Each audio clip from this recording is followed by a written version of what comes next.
Discarded in the frozen wasteland by the Alpha who rejected her, Sorelle expected death until the feared rogue king found her and claimed her as his own. But when her former pack returns with an army of hunters, she discovers her inability to shift wasn't a weakness, but a magical cage designed to contain a power that terrified them. Now, to survive the coming war, she must let the king shatter her chains and unleash the monster within. Prologue. The snow beneath my cheek wasn't white anymore. It was a stark, horrifying red, spreading out like a halo around my broken body. The cold was supposed to numb the pain, but it didn't. Every breath was a jagged shard of glass in my lungs. My ribs throbbed in a rhythm that matched the fading beat of my heart and my leg. I couldn't even look at my leg. Please, I had begged, clutching the hem of Alpha Vance's coat just moments ago. Please, don't leave me here. He hadn't even looked down. He just kicked my hand away, his boot crunching against my fingers. You're a liability, Sorelle. A wolf without a shift is no wolf at all. You're weak. And the Silver Moon Pack has no room for weakness. The words had cut deeper than the claws of the enforcers who had dragged me to the border. The rejection wasn't just to break up, it was a death sentence. To be cast out into the Deadlands, the ruins beyond the pack borders, was to be fed to the elements. Or worse, to the rogues. I watched the taillights of the pack SUVs fade into the distance, swallowing the last of my hope.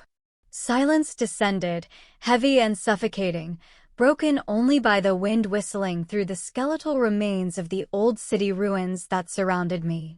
Concrete pillars jutted out of the snow like gravestones. I was going to die here. Alone. Unloved. Unwanted. My vision began to blur at the edges. The cold was winning. It seeped into my marrow, turning my blood to slush. I closed my eyes, waiting for the end. Waiting for the darkness to finally take me. Snap. The sound was crisp, echoing off the crumbling brick walls nearby. My eyes flew open, adrenaline spiking through my veins one last time. A twig snapping. Footsteps. Heavy, deliberate footsteps crunching through the frozen crust of the snow. A hunter? A bear? Or something much worse? A low growl vibrated through the air, so deep I felt it in the ground beneath my cheek. I tried to push myself up, to crawl, to hide, but my body refused to obey. I was a broken doll, discarded and forgotten. Well, a voice rumbled. It was like thunder rolling over a mountain range, dark, powerful, and terrifyingly masculine. What do the high and mighty pack wolves throw away these days? A shadow fell over me, blocking out the weak winter sun. I squinted up, my vision swimming. He was massive. That was the first thing my dying brain registered. He stood over 6'5", his shoulders broad enough to block out the horizon. He wore a long coat made of dark fur and leather that looked like it had seen wars. His hair was the color of midnight, messy and wild, falling over eyes that... Oh, goddess. His eyes. They weren't the warm brown of Vance or the common yellow of the pack wolves. They were a piercing, electric storm gray, swirling with flecks of silver. They glowed in the twilight, predator eyes locking onto prey. Please, I whispered, the word barely a puff of steam in the freezing air. Make it quick. If he was a rogue, he would kill me. Rogues were savage, mindless beasts who had lost their humanity. That's what Vance had taught us. That's what the bedtime story said. I just hoped he would tear my throat out before he did anything else. The man tilted his head. He didn't smell like rot or madness. He smelled like wood smoke, ozone, and pine? No, something richer. Cedar and rain. Make it quick, he repeated, kneeling beside me. His movement was fluid, predatory grace wrapped in hard muscle. He reached out, a large, calloused hand hovering over my face. Is that what you want, little wolf? Death. I have nothing left, I choked out, a tear leaking from the corner of my eye to freeze on my skin. I am nothing. His jaw tightened. A flash of anger crossed his face, fierce and sudden. Someone told you that, he growled. Someone broke you and tossed you here like garbage.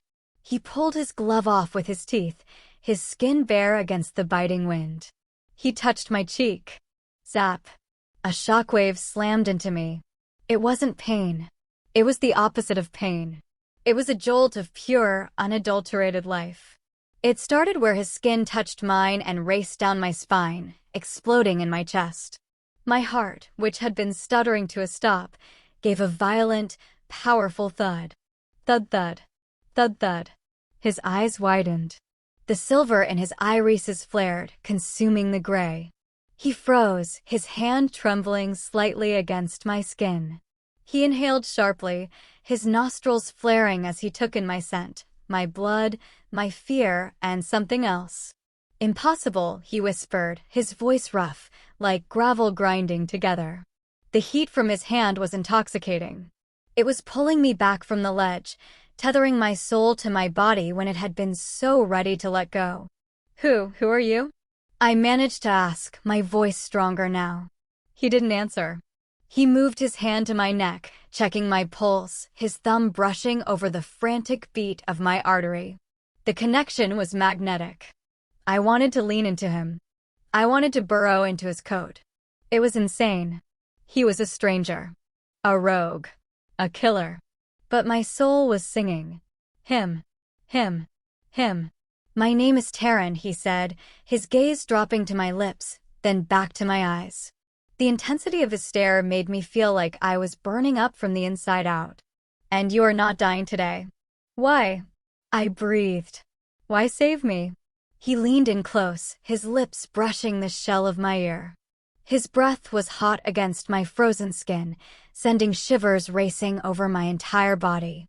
Because, he growled, the sound vibrating through my very bones, terrifying and thrilling all at once. I have waited a lifetime for the scent of rain and lavender. And I will burn this world to ash before I let death take what is mine. He scooped me up into his arms as if I weighed nothing more than a feather. The movement jostled my broken leg, and a black wave of agony crashed over me. I screamed, the sound tearing from my throat. Sleep, Taren commanded, holding me tight against his chest, his heart hammering against my ear like a war drum. I've got you. You're safe. Safe? In the arms of a rogue? But as the darkness finally claimed me, it wasn't the cold darkness of death. It was the warm, consuming darkness of him. And for the first time in my life, I didn't feel weak. I felt found. Before we continue with Sorelle's story, I'd love to know where you are watching from. Drop a comment below with your country and tell me, is it sunny or raining there today? Also, if you want to find out what the Rogue King plans to do with her, please hit that like button, subscribe to the channel, and turn on the notification bell so you never miss a chapter. Chapter 1. Waking up was confusing. Death was supposed to be cold, silent, and empty. This wasn't empty. I was warm. Unbelievably warm. I was lying on something soft, buried under layers of heavy, plush blankets that smelled of sandalwood and that same intoxicating cedar scent from the snow. I blinked my eyes open. Sunlight bright, piercing daylight streamed through a massive window to my right. It wasn't the weak winter sun I remembered. It was the golden, vibrant light of high noon, illuminating dust motes dancing in the air. Panic set in instantly. I sat up, gasping as my ribs protested. I looked down. I was in a bed the size of a small car. The sheets were charcoal gray silk. The room, this wasn't a cave. This wasn't a hole in the ground where rogues lived. It was a palace. Or the remains of one. The walls were high, made of exposed stone and dark wood. Vines of ivy crept in through cracks in the high ceiling, but the room itself was pristine.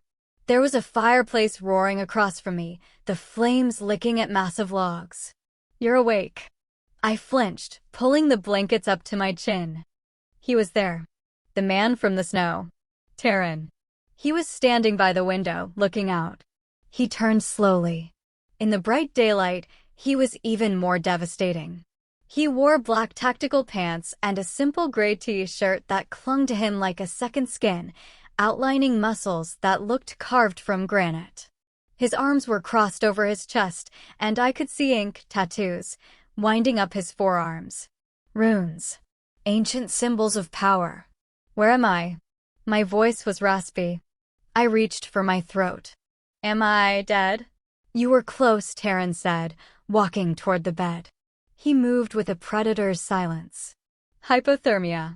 3 broken ribs. A fractured tibia. Internal bleeding. He stopped at the foot of the bed, his silver-gray eyes locking onto mine. My healers worked on you for 12 hours. Healers? I frowned. Rogues don't have healers. Rogues kill each other for a scrap of meat. Taren's lips quirked up in a dry, humorless smile. Is that what your alpha told you? Vance? The name made me flinch. How do you know his name? I know every alpha who dumps bodies on my border, Taren said, his voice dropping an octave, becoming dangerous. But Vance made a mistake this time. He walked around the side of the bed. I shrank back, pressing myself against the headboard. He was too big, too intense. The air around him crackled with energy, alpha energy. But stronger. Darker. Don't be afraid, he murmured, his face softening slightly. He reached out, picking up a glass of water from the bedside table. Here. Drink. I hesitated. My throat felt like sandpaper. I took the glass, my fingers brushing his. Zap. The spark was there again. Stronger this time. It jolted up my arm, making me gasp. I almost dropped the glass, but Taren's hand closed over mine, steadying it. You feel it, he said. It wasn't a question. I stared at our joined hands. His skin was tan against my pale fingers. What is that? Static. Static, he scoffed softly. He didn't let go. He leaned in, bracing his other hand on the mattress, caging me in without touching me. His scent cedar, rain, power washed over me, making my head spin. My inner wolf, usually silent and dormant, suddenly stirred. She didn't shift, but she purred. Tell me, Sorelle, he whispered. Why did he reject you? Because I'm broken, I whispered, the shame burning my cheeks. I can't shift. I'm 22 years old and I've never shifted. I'm a latent. Useless. Taren's eyes narrowed. Latent, he tested the word like it was a curse. Or suppressed. What? Wolves don't just fail to shift, he said, his gaze dropping to the mark on my neck, or where a mating mark should be.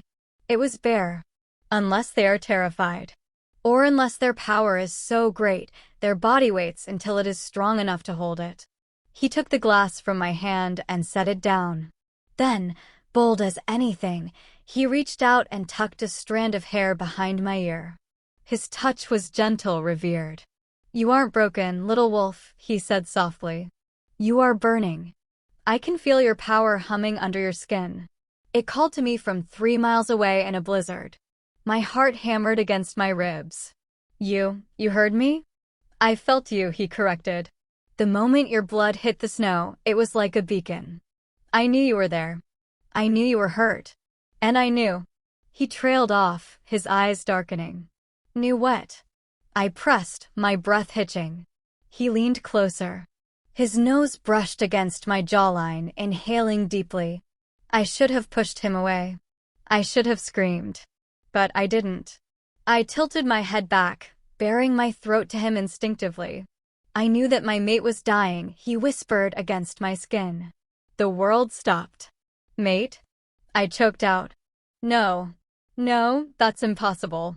You're a rogue. We can't. Pack wolves and rogues don't mate. It's forbidden. It's against the laws of the moon goddess. Taren pulled back, just enough to look me in the eye. The moon goddess doesn't care about your pack's politics. She pairs souls. And she paired yours with the king of the Deadlands. King? I blinked. I thought you were a rogue. I am, he said, standing up to his full height. He looked every inch a king, regal, dangerous, and commanding. I am the alpha of the exiled. The ruler of the unwanted. They call me the Rogue King.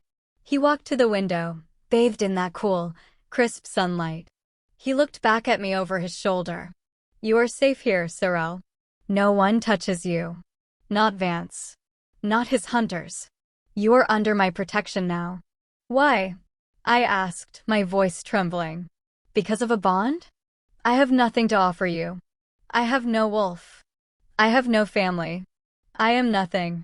Taren turned fully. The look on his face was so fierce it almost knocked the wind out of me. You are everything, he vowed. And I will spend every day proving that to you. He walked to the door. Rest. I will have food sent up. Do not try to leave this room. The ruins are dangerous for those who do not know the paths. Taren, I called out before he could leave. He paused, his hand on the heavy iron handle. Thank you, I whispered. He didn't look back, but I saw his knuckles turn white as he gripped the handle. Don't thank me yet, Sorelle. Saving you is the easy part. Keeping you, that is going to start a war. He opened the door and stepped out, leaving me alone in the sun-drenched room, my heart racing, my skin still tingling from his touch, and the terrifying realization settling in my bones. I was the mate of the Rogue King, and I had a feeling my life was just beginning. Chapter 2. For 3 days, I stayed in the room. Taren was true to his word. I wasn't disturbed, but I wasn't neglected either. Food arrived on silver trays, hearty stews, fresh bread, roasted meats. It wasn't the scraps I expected rogues to eat. It was better than what I got at the Silver Moon Packhouse, where I was usually relegated to the kitchen leftovers because of my low rank. The nurse who came to change my bandages was a woman named Kaylin. She had a scar running from her eyebrow to her chin and a permanent scowl, but her hands were gentle. Stop squirming, she grumbled on the 3rd morning as she checked my leg. I'm not squirming, I argued, sitting on the edge of the massive bed. I'm just restless. Can I walk yet? Kaylin snorted. If you want to re-break the bone, be my guest. The king would skin me alive if I let you hurt yourself. The king, I tested the word. Does everyone call him that? He is the king, she said simply, applying a cool, green paste to my ribs. He united the factions. Before Taren, the Deadlands were a slaughterhouse. He brought order to the chaos. He built this sanctuary. Sanctuary. I looked around the room. It was beautiful, yes, but it was still a prison if I couldn't leave. I need to see him, I said. He's busy, Kaylin replied, snapping her medical bag shut. Running a kingdom of broken wolves takes time. I don't care, I said, swinging my legs off the bed. Pain shot up my tibia, but I gritted my teeth. I need to talk to him. I need to understand what's happening. I stood up. The room spun, black spots dancing in my vision. Kaylin sighed, a long, suffering sound. Stubborn. Just like him. She moved to my side, offering her arm. Fine. But if you faint, I'm leaving you on the floor. We moved slowly out of the room and into the hallway. I gasped. The ruins were not ruins at all.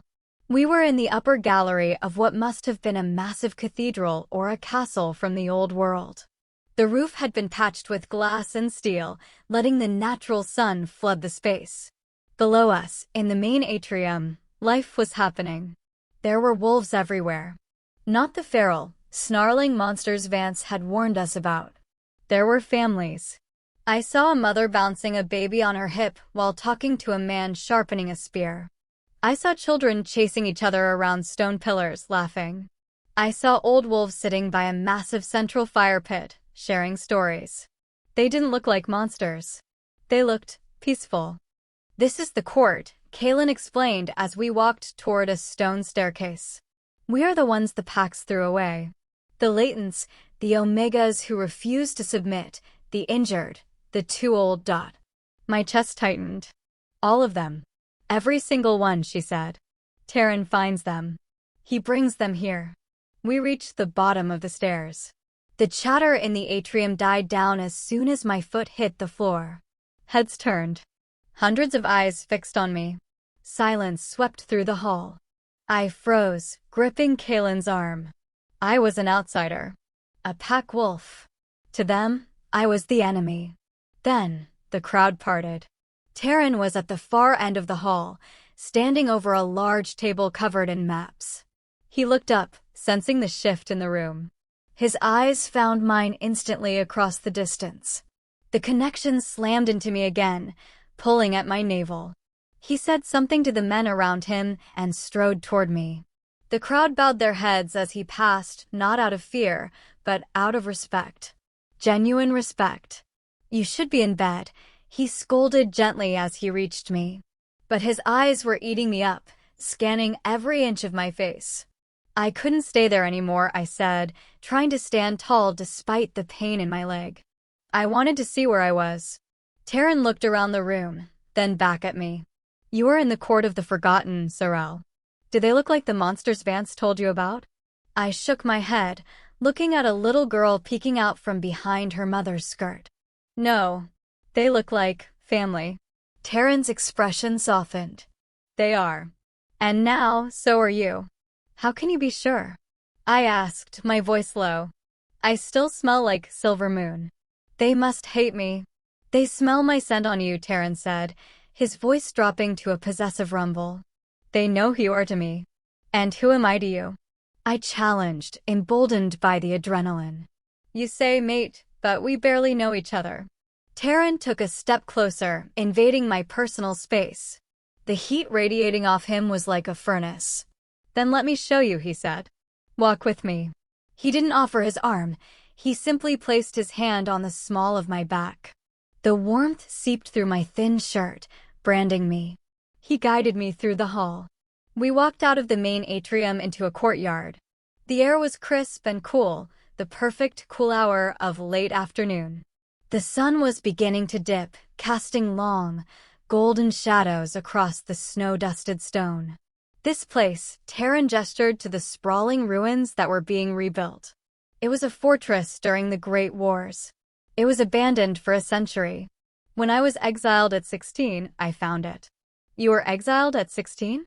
I asked, shocked. "Why?" Taren looked away, his jaw working. "Because I was too strong." My alpha feared I would challenge him, so he framed me for a crime I didn't commit and cast me out. I learned early that the title of alpha often just means bully. He stopped by an old stone fountain that had been restored, water trickling musically over the tears. "I built this place for people like us, Sorelle. People who were told they weren't enough." He turned to me, taking both my hands in his. His thumbs rubbed over my knuckles. "You think you are weak because you haven't shifted. I think you are the strongest person I have ever met." "How?" I laughed bitterly. "I nearly died in a snowbank." "You survived 22 years in a pack that hated you," Taren said fiercely. "You endured their cruelty and you didn't let it turn you cruel. That is strength. That is a queen's strength." The way he looked at me, with such absolute conviction, made my breath hitch. "I don't feel like a queen," I whispered. "You will," he promised. He lifted my hand to his lips, kissing my fingers. "I will teach you to fight. I will teach you to rule. And when Vance comes, and he will come, you will not be the victim he remembers." "He thinks I'm dead," I reminded him. Taren shook his head slowly. "No. A bond like ours, it leaves a trace. If I claimed you in my heart, he will sense the shift in the magic. He will know I have taken something of his." "I was never his," I spat. "Good," Taren growled, his eyes flashing silver. "Because you are mine." Suddenly, a horn blasted from the high walls. A deep, guttural sound that signaled danger. Taren released my hands instantly, his body snapping into combat mode. "Get inside," he commanded, his voice leaving no room for argument. "What is it?" I asked, backing away. "Scouts," Taren said, looking toward the eastern ridge. "Silver Moon scouts. They found us." My blood ran cold. "Vance. Go." Taren roared as wolves around us began to shift, shaggy, scarred, massive rogue wolves tearing out of their clothes. Kaelin appeared at my side, dragging me back toward the atrium. I looked back one last time. Taren stood alone in the center of the courtyard, shadows swirling around him, facing the coming storm. And for the first time, I wasn't afraid of the monster in the dark. I was terrified for him. Be careful, I whispered into the wind. Taren turned, just for a second, and winked. Watch me, little wolf. Then he ripped his shirt off, bones cracking, for sprouting, and the rogue king shifted into a beast of midnight and shadow, a monster of nightmares that roared a challenge at the world. The war had begun. Chapter 3. Kalen's grip was like a steel vise on my arm, dragging me back into the safety of the massive atrium. The moment my good foot crossed the threshold, the giant, reinforced steel doors slammed shut with a sound like a cannon shot, echoing through the cavernous space. The boom was so loud it shook dust from the high, vaulted ceilings. Instantly, the peaceful, domestic scene from earlier vanished. The court of outcasts was no longer a village, it was a barracks on high alert. The women and children were being ushered by older, scarred warriors into hidden passages behind tapestries. The laughing children were gone, replaced by silent, wide-eyed kids who knew this drill all too well. They didn't cry, they just moved, their small hands clutching their mothers' tunics. The remaining wolves, the fighters, the guards, formed a perimeter around the main hall. They were armed with spears, bows, and wicked-looking knives forged from scrap metal. They looked grim, determined, and absolutely lethal. This wasn't a home. It was a fortress. Kalen, what's happening?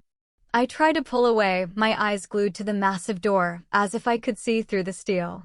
He's still out there. The king knows how to fight his own battles, she grunted, pushing me toward a stone bench set against the wall. My job is to make sure his guest doesn't get herself killed. Sit. I sat, but I couldn't stay still. My leg throbbed, but it was a dull, distant pain compared to the sharp, stabbing anxiety in my chest. It was a strange, unfamiliar feeling, a phantom limb of emotion. I could feel Taren. Not his thoughts, but his energy. It was like a raging fire just beyond the walls, a thrumming, vibrating power that was both terrifying and magnificent. It was the mate bond, raw and new, and it was screaming at me that he was in danger. I stood up again, pacing in a small, 3-step circle, wincing every time I put weight on my bad leg. How many? How many scouts were there? Does it matter? A new voice said. I turned. A man with a single eye, the other covered by a ragged leather patch, was leaning against a pillar, polishing a knife. He was broad and solid, a wall of scarred muscle. If it's 1 or 100, the king will handle it. Jax, be nice, Kalen snapped, organizing medical supplies on a nearby table. She's new. She's pack, Jax grumbled, testing the blade's edge with his thumb. And pack wolves are the reason we're in this mess. They're the reason I'm like this. He tapped his eye patch. Shame washed over me. I didn't ask for this. I didn't ask for them to follow me. They didn't follow you, Jax said, his one good eye pinning me to the spot. They followed the scent of your alpha's pride. Vance thinks he's a god. Taren just proved he's not. That's why they'll come. Before I could answer, the sounds from outside stopped. The distant roaring, the snapping of branches, the awful, wet tearing sounds, it all just ceased. The silence that followed was worse. The entire hall held its breath. I stared at the door, my heart hammering so hard I thought my broken ribs would snap. Please be okay. Please be okay. Please. A heavy bar was lifted on the other side. The steel doors groaned open, just wide enough for one person to slip through. Taren. He was back in his human form, his chest bare.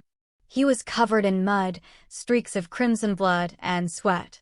His long, dark hair was matted. He was breathing heavily, his chest rising and falling in deep, powerful waves. He looked like a storm god, primal and beautiful. His storm gray eyes, still burning with the silver light of his wolf, scanned the room. They passed over Jax, over Kalen, over the warriors. And then they found me. The universe stopped. The tension in my chest snapped. I saw the silver light recede, the storm in his gaze calm, replaced by a wave of pure, undiluted relief. It was so open, so vulnerable, that it stole my breath. Then, just as quickly, the king's mask slammed back into place. Jax stepped forward, bowing his head slightly. "Alpha. Report." Taren's voice was a low growl. "3 scouts," Jax said, sheathing his knife. "Silver Moon, as we thought. They were testing the border. They didn't come in peace." "And?" Taren stalked into the room, snatching a towel from a warrior's hands to wipe the blood from his face.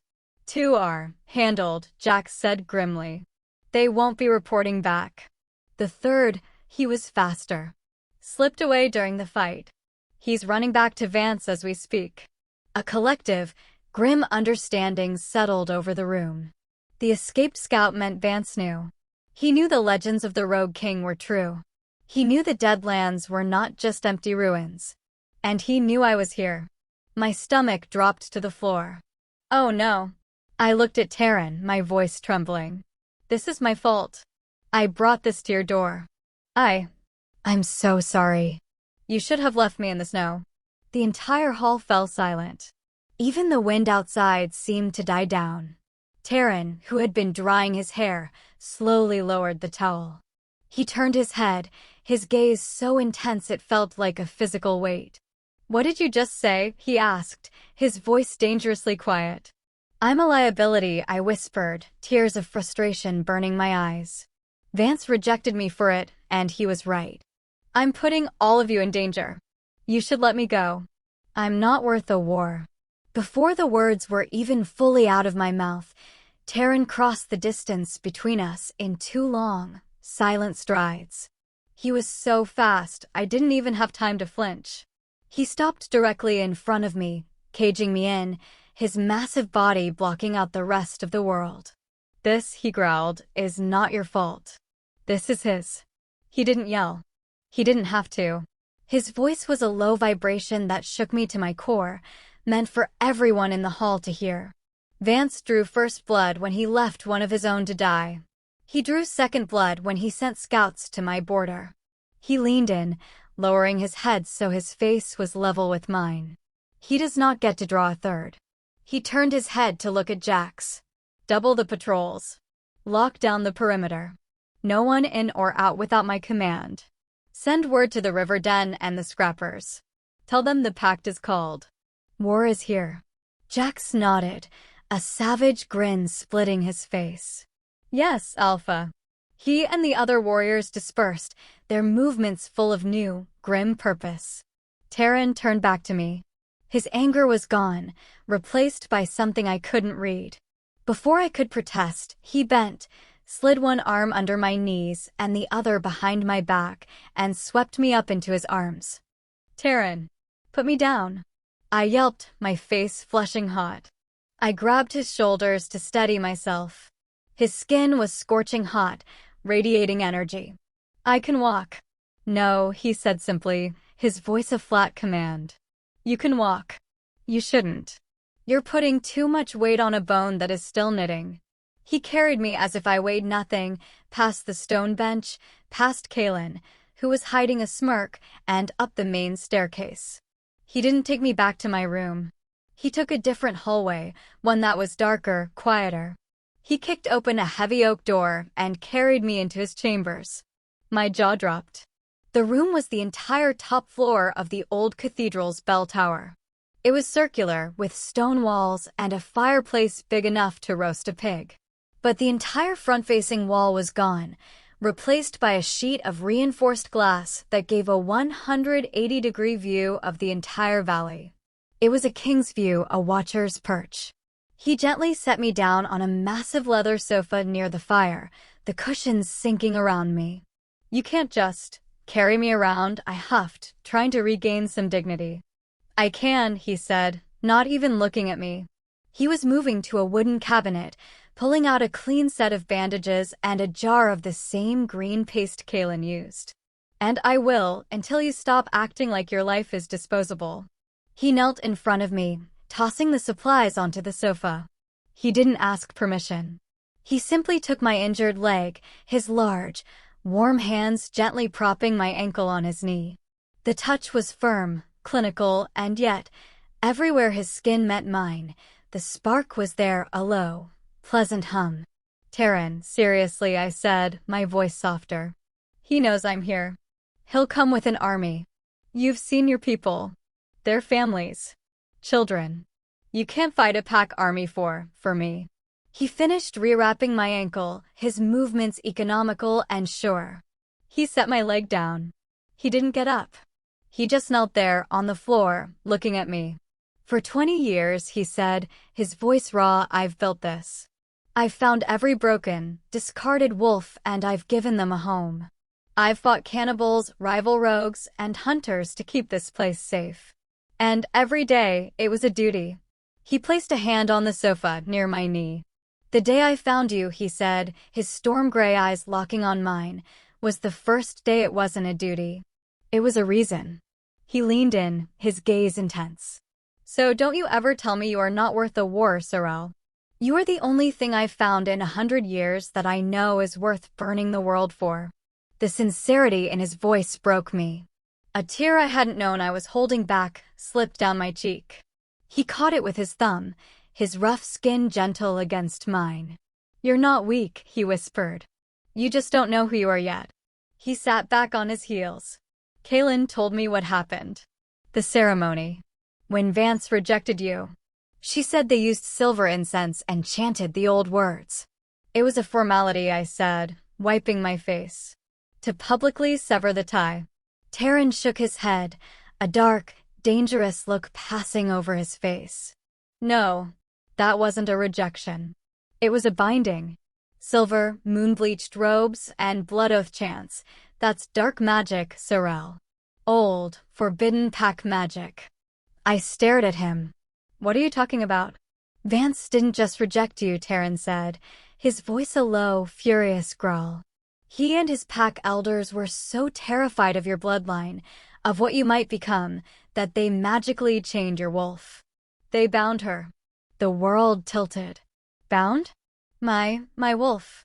You're not a latent, Sorelle, he said, his eyes blazing. You're a prisoner.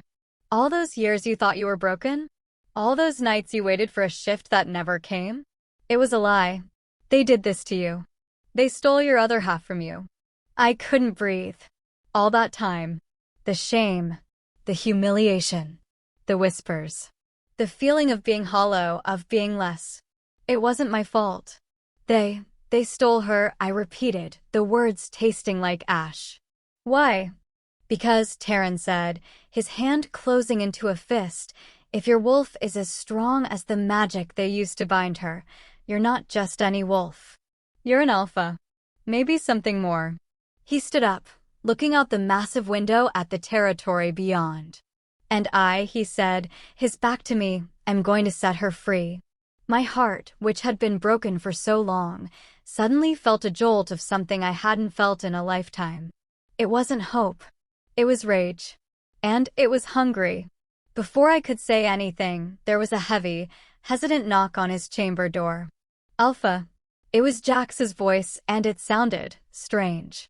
Worried. What is it? Taren roared, not bothering to turn. We have a problem, Jax said, pushing the door open just a crack. The scout we took, the one who didn't die. He's awake. And he's asking for her. Chapter 4. My blood turned to ice. He's asking for me. Taren's head snapped around, his eyes narrowing to silver slits. The protective, almost gentle man who had just vowed to set me free was gone. In his place was the king. He stalked past me, his movements lethally silent. Stay here, he commanded, his voice a low growl that left no room for argument. Like hell I will, I shot back, pushing myself off the sofa. Pain screamed up my leg, but I ignored it, using the back of the couch to steady myself. If he's asking for me, I'm coming. I'm not some glass doll you can hide in a tower, Taren. Not anymore. For a second, I thought he would physically stop me. His jaw clenched, and a muscle jumped along his temple. He stared at me, the air crackling with his raw alpha power. But I held his gaze, channeling every ounce of the rage and betrayal I was feeling. I would not be weak. I would not be hidden. Finally, a slow, dangerous smile curled his lip. It was a look of pure, predatory pride. "Fine," he rumbled. "Come, then. Let's see who dares ask for my mate." He didn't offer to carry me this time. He just turned and strode out the door, trusting I could keep up. I limped after him, my teeth gritted against the pain. The rage was a better painkiller than any paste. We descended the winding stairs from the tower, back into the main atrium. Jax was waiting at a dark, narrow corridor that led under the main hall. "The cells." "He's in here," Alpha, Jax said, his one good eye flicking to me nervously. He's a mess. But he won't shut up. Just keep saying your name." "My name, or her name?" Taren clarified, his voice hard. "Hers," Jax admitted, nodding at me. He was shouting it as we dragged him in. Sorelle, are you safe?" This made no sense. A Silver Moon scout? Worried for my safety? It was impossible. Vance's men hated me as much as he did. Taren moved past Jax into the darkness. I followed, the air getting colder, damper. It smelled of whetstone and old iron. We were in the old crypts of the cathedral, now repurposed. Torches and iron brackets lit the way, casting long, dancing shadows. We reached the last cell. It was barred with heavy, rusted iron. Inside, a figure was slumped against the far wall, chained to a ring. He was caked in mud and blood. "Light," Taren commanded. Jax held his torch closer to the bars. The man inside flinched at the light, lifting his head. His face was a mask of bruises, his lips split open. But I saw his hair, matted with pine needles and blood. It was sandy blonde. I saw his eyes, even swollen. I knew that shade of green. My heart stopped. "Liam?" I whispered. The name felt alien in my mouth. Liam. The Pax Omega. The one other wolf my age who was always less. The boy I'd shared scraps with in the kitchens. The one who'd taken beatings for spilling water when I was the one who'd tripped. He looked up, his gaze finding mine. "Sorelle," he croaked, a wave of desperate relief washing over his battered features. You're okay. Thank the goddess. He didn't hurt you." He looked past me at Taren, his eyes wide with terror. He saw the Rogue King, the monster from the stories. "What is he doing here?" Taren's voice was a low snarl, directed at Jax. "This isn't one of the scouts. This is a Pax Omega." "He was with them," Alpha, Jax said defensively. "Running right behind them. We caught him just before he reached the ridge. Thought he was bait." I rushed to the bars, my hands gripping the cold iron. "Liam, what are you doing here? Why were you with them?" I had to," Liam panted, wincing as a broken rib shifted. "I had to find you. I had to warn you." "Warn me?" I looked at Taren, then back at Liam. "Warn me about what?" "It wasn't a rejection, Sorelle," he gasped, blood trickling from the corner of his mouth. "Not really." "I know," I said, my voice hard. "It was a binding." Taren told me. Liam shook his head, a frantic, desperate motion. "No, you don't understand. It failed." Taren went still beside me. "What do you mean, it failed?" "I heard them," Liam said, his voice cracking. "I was cleaning the Great Hall, hiding under the stairs. Vance and the elders. They were terrified." "Terrified?" I scoffed. "Of me?" "Yes," Liam insisted. "The binding spell, it was ancient. It was supposed to sever your ties and cloak your power. Make you invisible to other alphas. Make you repulsive so no one would ever want you, and your wolf would just die inside. But something went wrong." He was breathing hard, fighting to get the words out. "When they performed the ritual," he continued, "your blood, it didn't just accept the magic, it ate it. The elder said your power was like a fire, and the spell was like gasoline. Instead of cloaking you, it lit you up." Taren's hand landed on my shoulder, his grip impossibly tight. He was staring at Liam, his face carved from stone. "It turned you into a beacon, Sorelle," Liam whispered, his green eyes wide with the remembered terror. "An alpha call." Vance, he realized that by trying to hide you, he had just announced your presence to every powerful alpha within 1,000 miles. He could feel it. He said he could feel kings turning their heads.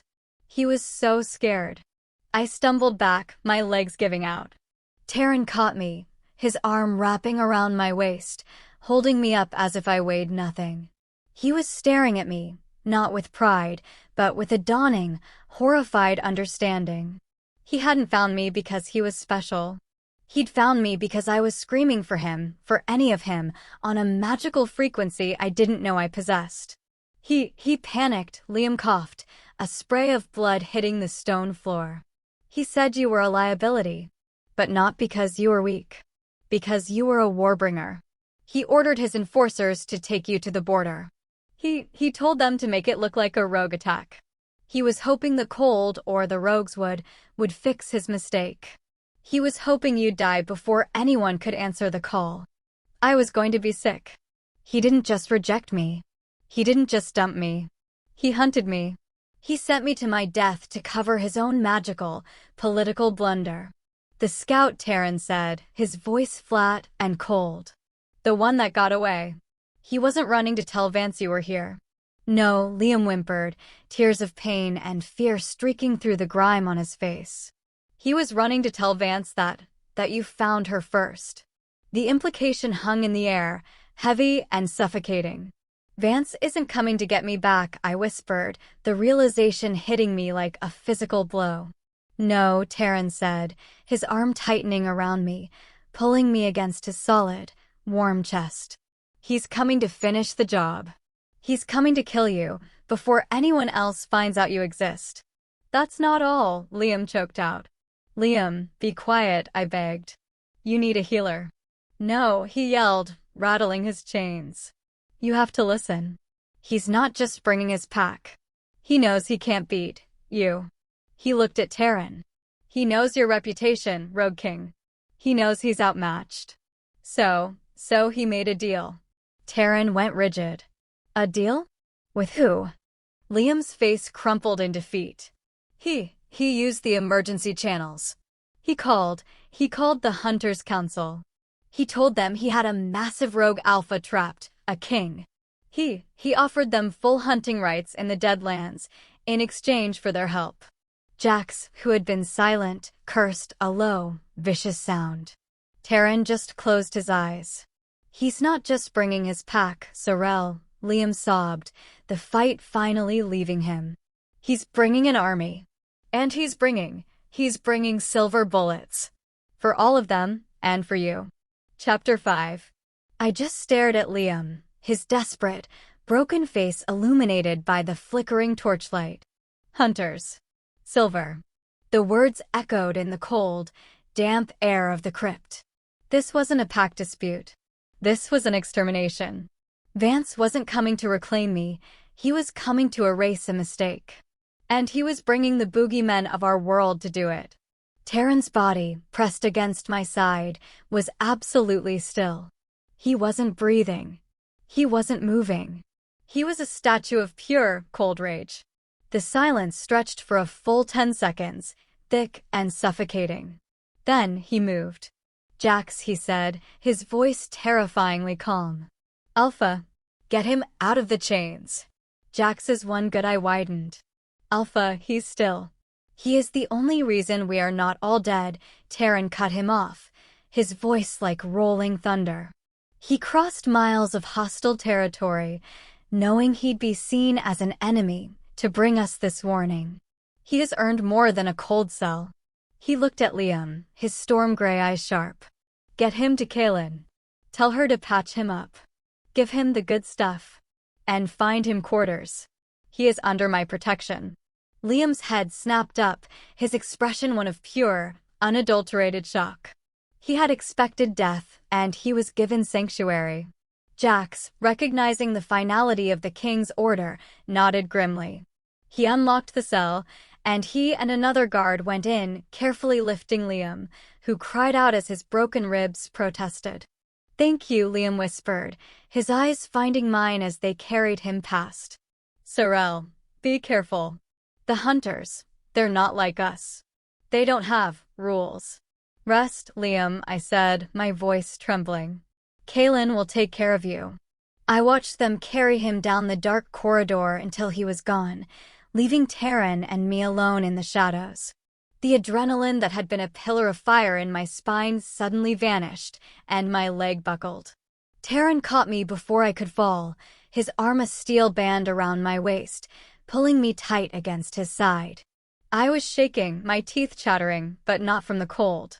He's going to kill them all, I whispered into his chest. All those children, all those families, because of me. Hush, Taren commanded. It wasn't a gentle word, but it was firm, meant to stop the spiral. He didn't say, "It's not your fault." He didn't offer empty platitudes. He just held me, his solid presence a wall against the rising panic. My whole life, I murmured, my voice muffled by his shirt, I was the victim. The weakling. The broken one. I pulled back, looking up at him, my eyes burning. Now I find out I'm not a victim, I'm a weapon. I'm a warbringer. I don't know which is worse. It is worse, he said simply, his hands cupping my face, to be a weapon that you do not control. His thumbs brushed over my cheekbones. So, we will teach you control. He didn't try to carry me this time. He just put his arm around my waist, taking most of my weight, and we walked. We limped back up the stairs, out of the cold crypt, and into the atrium. The hall, which had been tense before, was now on the verge of panic. The news of the escaped scout had spread. The news of hunters was just beginning to ripple through the crowd. Mothers were clutching their children, and the fighters were checking their weapons with a desperate, fatalistic energy. When Taren and I emerged from the cell corridor, a hush fell. They saw the look on their king's face, and they knew. My chambers. Now, Taren said to Jax, who had just returned. Hestra, Kaelin. War Council. And lock this place down. No one in, no one out. Full defensive protocol. A woman I hadn't seen before, with a mane of silver-gray hair pulled back in a tight braid and a face carved from granite, nodded once. Hestra. She looked like she'd seen 100 winters and won a fight in every single one. She began barking orders, her voice carrying over the nervous murmurs, and the panic immediately subsided, replaced by a grim, focused activity. Taren helped me up the stairs to his tower room. The fire was still roaring, but the cozy warmth now felt like a trap. I sat on the edge of the leather sofa while he paced in front of the massive window. He was a caged lion, his power rolling off him in palpable waves, making the air in the room feel thick. Jax, Hestra, and Kaelin entered the room a moment later. Kaelin had blood on her apron. The Omega is stable, she reported, her voice all business. He's lucky. Another hour in the cold and we would have lost him. What's this I hear about hunters? Taren turned from the window. Vance has made an alliance with the Hunters' Council. They're not just sending a pack. They're sending an army. With silver. The 3 lieutenants took in the news. I watched their faces. I saw grim acceptance. I saw anger. But I saw absolutely no fear. These were rogues. They had been fighting for their lives since the day they were born. Silver, Hestra, the old warrior, said, the word a curse. How much time? The scout was fast, but on foot, Taren said. Vance has to rally his men, then meet the hunters. They'll want to move before the next snow. 2 days. Maybe 3, if we're lucky. Not enough time to call the scrappers, Jax said, running a hand over his bald head. And the river den won't fight hunters. Not for us. They'll hide. Then we fight alone, Hestra said. As we always have. They aren't coming to fight, I said, my voice quiet. Everyone turned to me. I was the outsider, the pack wolf, the cause. But I had to say it. You don't understand. I've seen the hunters. They come through our lands sometimes. They don't fight. They cull. They'll have traps. Silver dust grenades. High-powered rifles. Your spears and knives, your teeth, they won't even get close. A heavy, sickening silence filled the room. I had just spoken their doom. So we die then? Jax's voice was flat. No, I said, standing up, wincing as my leg throbbed. No. I won't let that happen. Taren looked at me, a strange, calculating light in his eyes. You have a plan, little wolf? No, I admitted, my voice shaking. I'm the one they want. Me. This beacon. This alpha call. What if I gave myself up? The silence that followed was so absolute, it was deafening. Kaelin looked at me like I was insane. Hestra looked disgusted. And Taren. Taren laughed. It was not a happy sound. It was a cold, harsh, terrifying bark that had no humor in it. He walked over to me, slow and deliberate, until he was standing so close I had to crane my neck to look up at him. Let me be clear, he whispered, his voice a possessive, furious rumble. So that you never, ever make that suggestion again. You are not a bargaining chip. You are not a sacrifice. You are mine. And mine means I protect you. Not the other way around. But there is no but, Sorelle, he roared, his alpha power slamming into me, making my knees weak. They think they are coming here to kill a girl and a rogue king. They think they are coming to slaughter a den of broken wolves. He grabbed my hand, lacing his fingers with mine. The spark was a bonfire. They have no idea what they've just woken up, he said, his voice dropping. He looked at me, really looked at me, and I saw a new, dangerous idea forming in the depths of his storm-gray eyes. Taren, Hestra said, her voice wary. What are you thinking? They're bringing silver for wolves, Taren said, his gaze fixed on me. They're prepared for my shift. They're not prepared for hers. My breath hitched. My shift? Taren, I told you I can't. Because you were bound, he cut in, his voice electric. Because he stole her. What do you think would happen, Hestra, if we took all that stolen power, all that rage, and we let it out? Hestra's eyes widened, her face paling. Alpha, no. You don't know what you're asking. That's not just a ritual. Breaking a dark binding, it requires a full, primal claim. It would force the shift. And a forced shift on a wolf that powerful, it could kill her. It could shatter her mind. It could kill us, Jax added, his one eye wide. Unleashing that kind of raw power, it's not a weapon, it's a natural disaster. It's a chance, Taren growled, his grip on my hand tightening. He turned to me, ignoring his lieutenants, his world narrowing to just the two of us in the middle of this war room. Vance is coming to kill us, he said, his voice low and intense. We can hide behind these walls and let them pick us off with silver bullets. Or, we can unleash the very thing he fears most. He tried to put out a fire, Sorelle, and he used gasoline. Now, I'm asking you, do you want to burn? He wasn't asking me to be his mate. He was asking me to be his weapon. He was offering me the one thing I had craved my entire life, the other half of my soul. And in return, all it might cost was my life, my sanity, or his. He was giving me the choice. My anger, my shame, my fear, it all crystallized into one hard, sharp point. He stole her, I whispered, my voice trembling with a rage so cold it burned. He took her from me. And I, Taren vowed, his eyes blazing silver, am going to give her back. He held his other hand out to me, palm up. A promise. A challenge. An alliance. I'm tired of being cold, I said, my voice breaking. I looked at the man who had pulled me from the snow, the king who had given me sanctuary, the mate who saw a queen in a broken girl. Light the match. Chapter 6. There was no more time for talk. Hestra, her face a mask of grim determination, turned and led the way out of Taren's chambers. Jax and Kaelin followed, their expressions tight. Taren kept his hand on the small of my back, a silent, grounding presence as I limped beside him. My entire leg was a column of fire, but I refused to let it slow me. The rage was a better fuel than adrenaline. Hestra didn't lead us back to the atrium. She took us to a small, unassuming door hidden behind a tattered tapestry depicting an ancient hunt.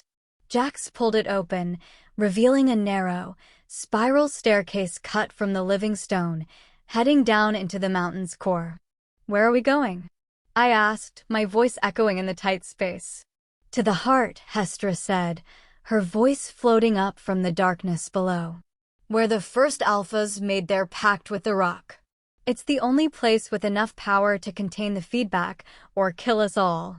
"Comforting," Kaelin muttered from behind me, carrying a bag that clinked with iron and glass. We descended for what felt like a lifetime, the air growing colder and heavier, until we emerged into a vast, natural cavern. It was not like the crypts. This place felt alive. The ceiling was a high dome of glittering quartz, and in the center of the cavern, a massive, flat disk of obsidian-like stone sat, carved with runes that made my skin Sorelle. A single shaft of moonlight, impossibly bright, lanced down from a natural fissure in the rock above, illuminating the disk like a stage. "This is the heart," Taren said, his voice low with reverence. "This is where our kingdom was born."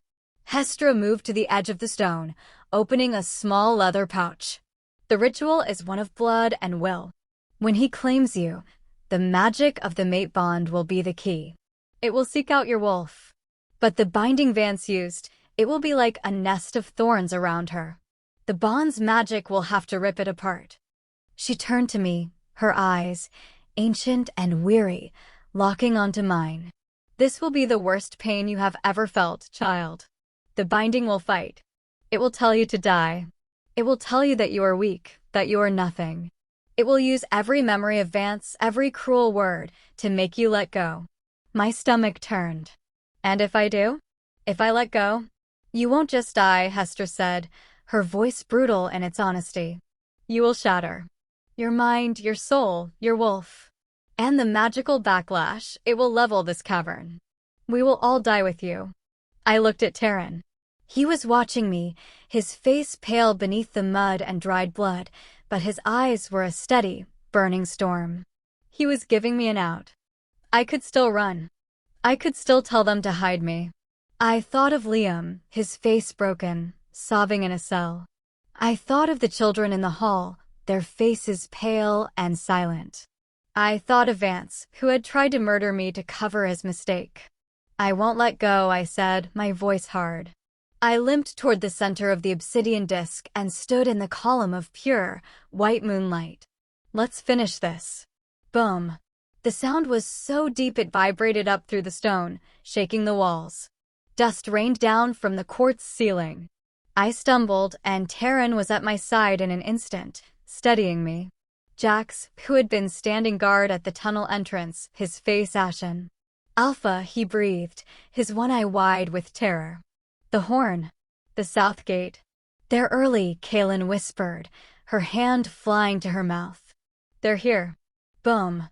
Another crash, louder this time. A battering ram. "They're not just early," Taren snarled. "Vance must have met them on the road. He's pushed the attack." He looked at Hestra. "How long?" "It must be done," Hestra said, her voice rising in panic. "If he fights them without this, if his mind is on her, he'll be distracted. They'll kill him." Taren closed his eyes, his head bowed. He was the king. His people were under attack. He needed to be on the wall. But his mate was in the heart of his mountain, waiting for a miracle. He made his choice. He turned to Jax. "Hold them. Alpha, they have silver." I said hold them. Taren roared, and this time, it was not a man. It was a king. The alpha power that slammed into the cavern was so immense, so raw, that it knocked the breath from my lungs and sent Jax to one knee. "Bar the doors. Collapse the tunnels. Buy me time. I do not care how. Hold the line." Jax, his head bowed, scrambled to his feet. "Yes, Alpha. We will hold." He sprinted back up the stairs, his footsteps echoing, until he was gone. Another crash, and this time we heard the splintering of wood. They were breaking through. "Now, Hestra," Taren commanded. "There's no time for the rites," she cried. "There's no time for anything else," he shouted back. He grabbed my shoulders, turning me to face him in the moonlight. He was beautiful, terrifying, and desperate. "Sorelle, look at me. Look. At. Me." I met his gaze. The world melted away. The sounds of the battle, the fear, Hestra's panicked chants, it all faded until it was just him. "This is not a marking," he whispered, his voice frantic, raw. "This is not a choice. This is a rescue. I am pulling you from the wreckage, Sorelle. Do you hear me? I am pulling your soul from the wreckage. When I bite, you let me in. You let me find her. You hold on to me." "I won't let go," I sobbed, my hands fisting in his shirt. "I know. He didn't kiss me. He didn't ask permission. He was the king, and this was his claim." He turned me around, his body pressing against my back, caging me in, his arms wrapping around my waist. He was an anchor of heat and muscle in the cold, shaking cavern. Boom.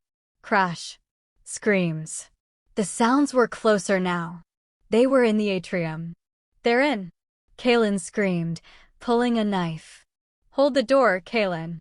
Hestra shrieked as she threw a black powder onto the stone, which erupted in a circle of blue flame around us.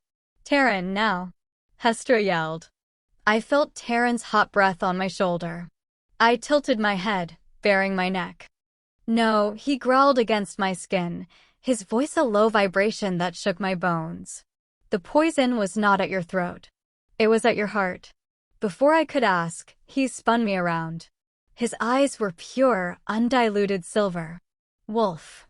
All wolf. He ripped the front of my shirt open, baring the skin over my sternum. And then he bit me. It was not a nip. It was not a kiss. He lunged, his fangs, long and sharp, sinking deep into the flesh directly over my heart.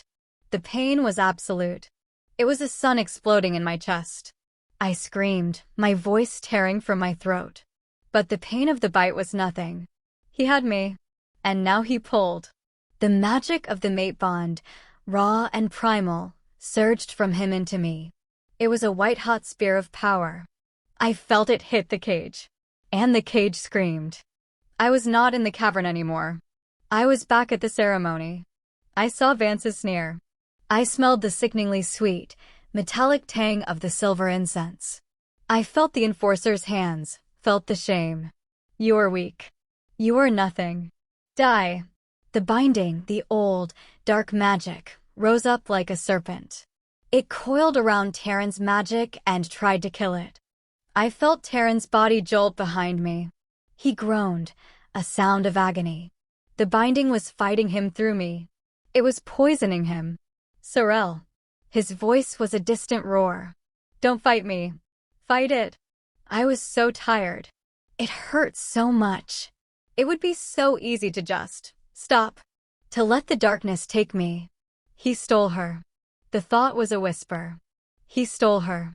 He took her. He left you to die. A tiny spark of my rage, the cold, clean anger, ignited in the darkness. "No." I grabbed Taren's head, my fingers digging into his hair, and I pulled him closer, sinking his fangs deeper. "Take it," I screamed. "Take it all." Crack. A sound like a mountain splitting in two. The magical cage didn't just break. It shattered. And my wolf woke up. She was not a pup. She was not a girl. She was 22 years of pure, unadulterated, chained at the bottom of the ocean fury. I was ripped from Taren's grasp as a wave of pure power exploded from my body. The blue flames Hestra had lit were extinguished. The torches on the wall were blown out. The ground shook. The sound I made was not a scream. It was a roar that ripped from a throat that had been silent for 2 decades. Bones. The pain was magnificent. My spine arched. My ribs snapped and reformed. My leg, the broken tibia, knitted itself together in a single, agonizing instant. I felt my face elongate, my senses explode. I could smell the blood of the hunters 2 floors above. I could smell the silver. I could smell Vance. I could smell his fear. I fell to my hands and knees on the obsidian stone as the shift completed. I was still in the column of moonlight, but I was not me. I was huge. Kaylin was staring, her knife clattered to the floor. Hestra was on her knees, her face pale. Taren pushed himself up from where he'd been thrown. He was bleeding from his mouth, the binding's backlash having cut him. He looked at me, and his eyes were full of pure, unholy awe. "Goddess," he breathed. I was not a normal wolf. I was too big. My fur was not brown or gray. In the moonlight, it was the color of a winter storm, a dark, churning silver black. And my eyes. I knew my eyes were not yellow. They were burning with the same cold, white fire of the moonlight. Boom. The sounds were right outside the tunnel. The hunters were here. I turned my massive head toward the sound, a growl ripping from my chest that was so deep it vibrated the stones. "They hurt us." The voice in my head was mine, but it was hers too. We were one. They tried to kill us. They tried to kill our mate. I looked at Taren. He was in his king form, his wolf at the surface, his eyes silver. He wasn't afraid of me. He looked like he was home. I took a step. My claws, long and sharp as razors, clicked on the stone. "Sorelle." Taren's voice was a whisper in my mind. The bond. I looked at the tunnel entrance. "I am hungry," I replied. I threw back my head and howled. It was the sound of a queen. A monster. A natural disaster. And as the howl ripped through the mountain, the entire fortress shook, and the sounds of the hunters outside, for one beautiful instant, stopped. They were afraid. Good. Epilogue. We did not lose the battle. We ended it. When I burst from the cavern, I was a shadow of rage and moonlight. The hunters, geared up in tactical armor, were ready for wolves. They were not ready for me. They were not ready for a wolf that moved like a shadow, that was big enough to shatter their silver-plated shields, and that was fueled by 22 years of stolen power. Taren was right behind me, his own massive black wolf a terrifying echo of my fury. The court of outcasts, seeing their king and their new, terrifying queen, surged. They fought not like broken wolves, but like a pride of lions. I found Vance. He was behind the lines, protected by his pack enforcers. He saw me. He saw the silver-black fur, the white fire eyes. He saw the monster he had tried to bind, and his face just crumpled. He knew what he had done. He knew he had lost. He didn't even try to fight. He just whispered my name. My wolf. We wanted to tear him apart. But as I looked at him, I didn't feel rage anymore. I just felt pity. He was small. He was pathetic. He had been so afraid of my power that he had caused his own destruction. I let Taren's enforcers, led by a newly healed Liam, take him. Prison was a better-suited punishment for him. He would live, and he would watch my court thrive. Now, 6 months later, I stand on the balcony of Taren's tower, the bell tower, looking out at our kingdom. The winter snow has melted, replaced by the vibrant green of spring. The ruins are being rebuilt. The court of outcasts is now the court of the rising. We have wolves from the river den, and even some of the scrappers, all seeking sanctuary under the dual alphas. You're thinking too loud. Taren's arms, strong and solid, wrap around me from behind.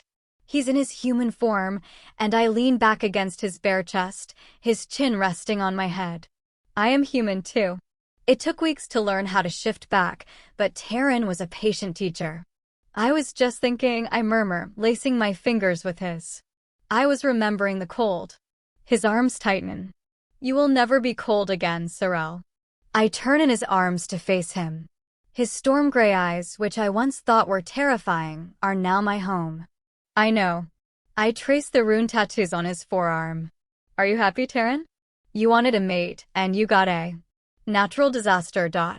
He chuckles, a low, rumbling sound that I love. He leans in, his forehead pressing against mine.